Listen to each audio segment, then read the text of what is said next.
The salary trap. Why the system keeps you broke.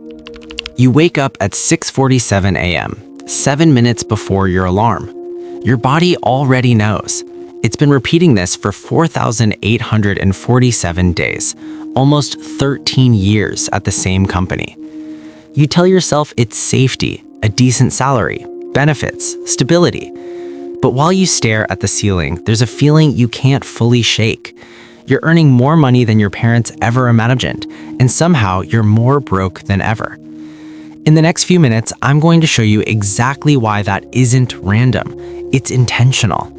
This is the salary trap. Let me introduce you to Naomi. She's 34, earns $85,000 a year. On paper, she's in the top 20% of earners in her country. She should feel wealthy. She doesn't. Naomi gets paid every 2 weeks. That's $3,216 before taxes. After taxes, it's $2,458. Now, here's where the trap gets interesting. The system doesn't give her a choice. It doesn't say, here's your money, choose what to do with it. Instead, it does something much more clever.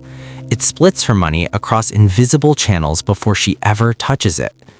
Rent takes $1,200. That's almost half of her after-tax income. Groceries and eating out, $400. Car payment, insurance, and gas, $550. Phone, internet, subscriptions, $120. Utilities, $140. By the time Naomi really sees her paycheck's impact, she's already spent $2,410 of her $2,458. She has $48 left for a full 2 weeks. But here's the psychological brilliance of it. Naomi doesn't feel deprived. She has a car, she has a home, she feels successful. This system gives you just enough comfort to stop asking why you're not building wealth. This is the salary trap's first weapon, the illusion of prosperity through fragmentation. When money arrives in one lump and leaves in small pieces, your brain never fully realizes that you're just treading water. You have a lifestyle, not wealth. Now, let's talk about what truly keeps you stuck. And this is where it gets darker. The entire system is built to keep you dependent on that paycheck. Think about it. You're told to get a good education, so you do. Maybe you go into debt for it.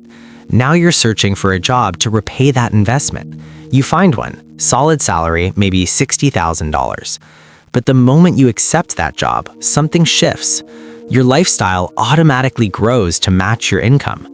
Economists call this lifestyle inflation, but I call it the system's second trap.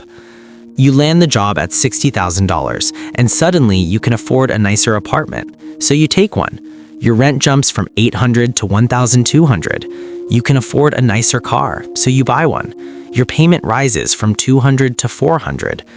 Now you're making $90,000, so you move to an even nicer place, $1,600 a month. A better car, a $500 payment, maybe a vacation you wouldn't have taken before. Each salary increase feels like freedom, but each one actually tightens the noose. Here's why. You're no longer free to leave that job because you need that salary to sustain your lifestyle. You've built a financial life that needs constant paychecks. This is what I call golden handcuffs. The cruelest part? You did this to yourself. The system didn't force you, it simply offered the option, and human psychology did the rest.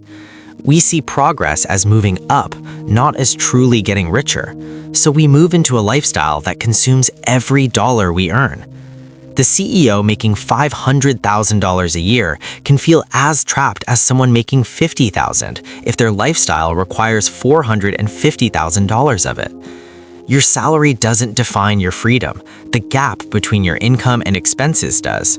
And the system is designed to keep that gap as tiny as possible. Let me tell you about my friend Johnson. He worked in tech, earned 6 figures, but he was unhappy. Every time he thought about quitting, his stomach tightened. Why? Because he'd already committed to a $400,000 house, 2 car payments, kids in private school. One day, his company offered him a promotion, a $20,000 raise. He felt relieved, thankful. He felt like he'd won. 2 weeks later, his landlord raised the rent. His mortgage adjusted. His oldest needed braces. He bought a new car because the old one needed too many repairs. And just like that, his financial stress didn't improve. It stayed exactly the same. This is the system's most dangerous trick. You're not building wealth through salary increases. You're simply growing your obligations faster than your income rises. That's why someone making $30,000 a year and someone making $300,000 a year often report similar financial stress. This system is engineered so your required expenses always catch up. And when you're living paycheck to paycheck, even a big one, you're predictable, controllable. You need that job. You can't take risks, can't start a business, can't invest in your own ideas because all your money is already promised elsewhere. Your landlord, your bank, the car company, they all profit from your trapped position. You're a guaranteed revenue stream, but you don't truly benefit. I want you to picture something. Imagine quitting your job tomorrow. You just walked away. How many months could you survive? Be honest. If your answer is under 3 months, you're trapped and you're not alone. Over 60% of professionals couldn't maintain their lifestyle for more than 1 month without a paycheck. Think about that. You are 1 month away from a financial crisis at all times. That's not security. That's a very comfortable prison. The salary trap convinces you this is normal. Work, earn, spend.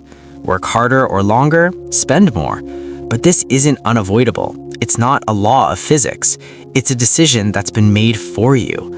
The moment you realize your salary isn't making you rich, it's keeping you busy enough to avoid becoming rich, everything shifts. Because once you see it, you can't unsee it. You start asking better questions. Not how do I earn more money, but why does all my money leave? Not how do I get promoted, but how do I build assets instead of obligations? This isn't quitting your job tomorrow. The point is this: awareness changes behavior. Once you realize the trap is a system, not a law, you can begin to dismantle it. First, stop mixing up income with wealth. A $200,000 salary is income. $50,000 in savings and investments is wealth. One is temporary, the other is lasting. Second, attack the gap. Deliberately keep your expenses lower than your income. This feels backwards, but it's the only thing that works. Third, redirect that gap into assets that work for you, not liabilities working against you. And most importantly, build optionality. The moment you hold 3 to 6 months of expenses in savings, something shifts mentally. You're no longer trapped. You can negotiate better, you can take risks, you can leave situations that don't serve you. The goal isn't only to earn more money. The goal is to become independent from the system's demand that you need that paycheck. Because once you don't need it, you're free. The salary trap is real. It's sophisticated, but it isn't escapable. The people who escape aren't smarter or luckier than you. They simply became aware. They saw the system for what it is, and they chose freedom over comfort. You have that same choice. If you found this breakdown useful and want to learn the real mechanics of building wealth instead of only earning income, subscribe to this channel. We break down the psychology of money, the systems controlling your finances, and how to beat them. New videos every week. Each one moves you one step closer to real financial freedom. Thanks for watching, and I'll see you in the next one.